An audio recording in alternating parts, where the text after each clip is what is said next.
বিরোধী দলনেতা আমাদের শুভেন্দুদা, আমাদের ভালোবাসার শুভেন্দুদা 30টা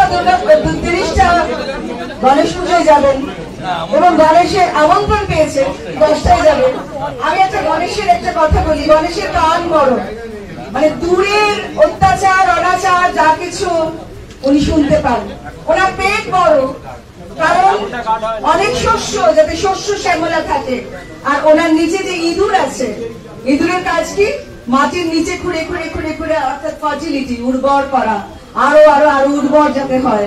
তা সেই গণেশের পুজোয় আমরা সকলে একত্রিত হয়েছি এবং আমাদের শুভেন্দুদা উনি এসেছেন। উনি আমাকে একটা কথা সবসময় বলেন, আমি গ্রামে গঞ্জে, আমি সত্যি আমি 23 বছরের ওপরে যাত্রা করেছি, তার আগে থিয়েটার করেছি, তাই গ্রামে গঞ্জে আমার ভালো লাগে। আমি তাদেরকে, তারা আর্টিফিশিয়াল নয়, ন্যাচারাল।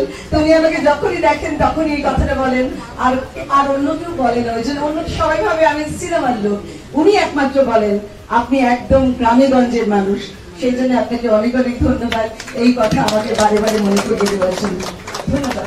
আর আমি প্রীতম আর তিওয়ারিদাকে আর বুম্বা ভাই সবাইকে অনেক অনেক কৃতজ্ঞতা জানাই আজকের এই অনুষ্ঠান সাকসেসফুল করার। যাদবপুরে এক গণেশ পুজোর উদ্বোধনী অনুষ্ঠানে যান বিরোধী দলনেতা শুভেন্দু অধিকারী, পাপিয়া অধিকারীরা।